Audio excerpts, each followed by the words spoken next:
What's up, YouTube? Sorry it's been so long since I posted a video. I've been working so much and just family and all the holidays and stuff. It's just been crazy, been extremely busy, but I've been in between multiple little builds in my shop, and my shop is completely destroyed because I haven't had the time to clean it and organize it. So right now I'm going to go through kind of a little shop tour and cleanup video, and then hopefully later on I can update you guys with new tools and different shop details and stuff when I change around layout, and maybe you guys can tell me what you guys think or what I should change or what I should keep or whatever, just all the pros and cons. So hopefully you guys like it, and hopefully I get my dang garage clean, because right now it's destroyed.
So let's get started.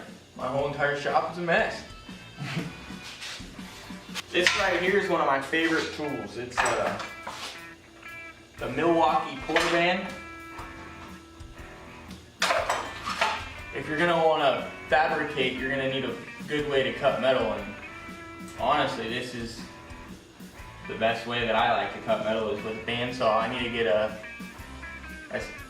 permanent, just vertical bandsaw, but as of now I just use this and I flip it up on my little vise right there and hold it vertical. But kind of works, but eventually I'll get a good vertical bandsaw.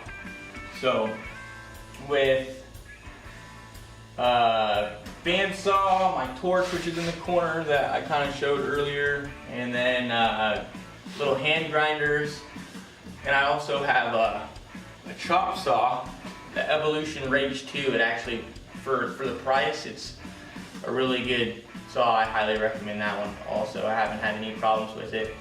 It's gone through really thick materials and really thin materials. It cuts really good and efficiently. I'll see if I can get a good little close-up of the Rage 2.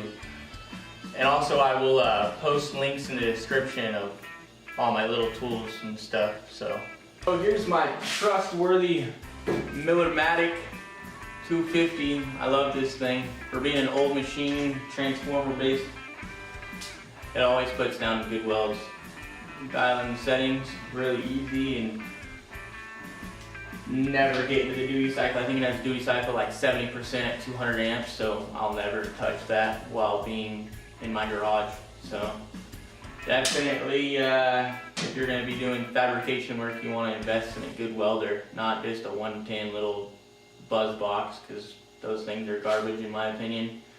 So 220 and up, and make sure you get one with an okay duty cycle, 200 amps or more, because you might get a 170, a 170 amp buzz box welder, and it's 220, and it puts out good welds, but you'll only have like a 20% duty cycle, which will mean you can weld for 2 minutes out of 10. So not efficient, and definitely you're just gonna break something if you're always pushing your welder to the max. I never put my machine at 250 amps. I never have to weld that high. But if I'm welding at 150 amps, that's half of what it's capable of, so it can just ease through it. So, but if it was a 170 amp machine and I'm going 150 amps, it's trying to keep up and sprint the whole entire time, so obviously it's not going to do well. But that's a whole nother topic for a whole nother day. We'll talk about welders hopefully when I get a really, really good one. But definitely recommend a good MIG welder. Doesn't matter if it's old, or it'd be cool if it was new, but this one's well over 10 years old and it still puts out real well. Over in the shop corner, I have the Miller Dial-Arc 250 AC/DC. This is a stick welding machine right here. I never touch the duty cycle. It's awesome. Just like my transformer-based MIG welder, this stick welder can keep up with anything I throw at it, so I love it. Like I said with the other one, it's old, but it's old and trustworthy, and it's not going to break down on me. And if it does, I can find parts for it and stuff, so it's not that big of a pain. And you can pick these up reasonably priced. This is also 250 amps. I'll never use 250 amps in my garage, but if I'm welding 110 amps or 90 amps like I do all the time, I'll have 100% duty cycle, and this welder will never even heat up. So definitely recommend a good stick welder too. And I have a scratch start TIG set up for it. I'll show a little description about that too. It's not super fancy or anything, but it gets the job done.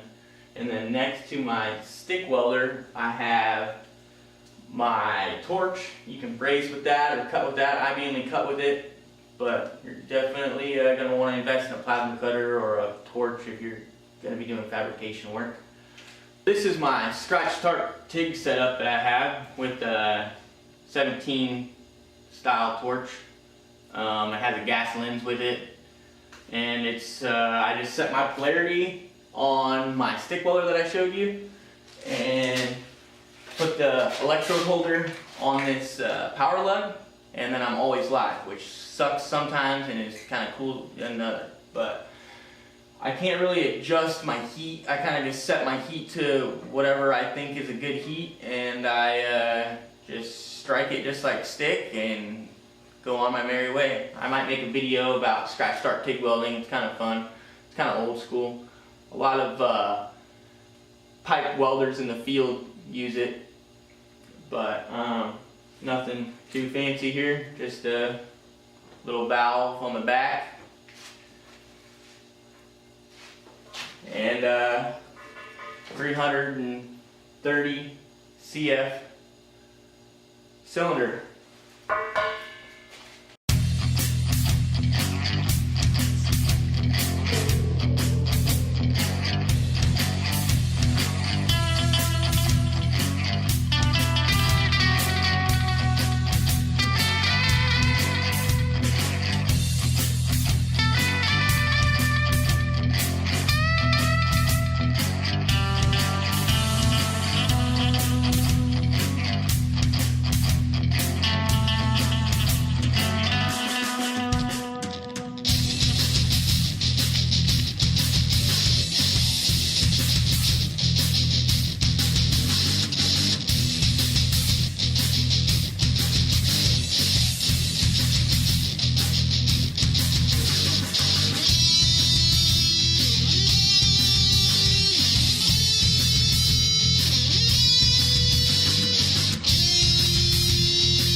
Shop.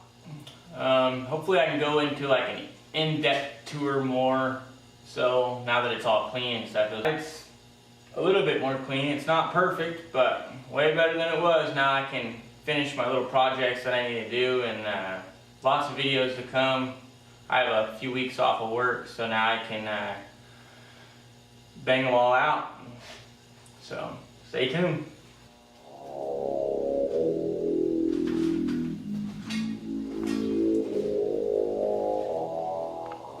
It definitely wasn't an overhaul, but it was a much needed little clean session there. So hopefully later on I can organize all this pegboard right here. I want to put 2 little cabinets, and then maybe like some custom fabricated tool holders and stuff in between the 2 cabinets. Maybe a cabinet over here and another cabinet over there, and then there'll be a little space in the middle of the cabinets where I can figure out what I want to build in between them for a holder. But so that's pretty much it. Like I said, it's not perfect, but definitely taking strides in the right place. I'm glad it got clean. Now I can finish up all my little projects that I have. I have a few that are kind of piling up. So hopefully I can finally catch up.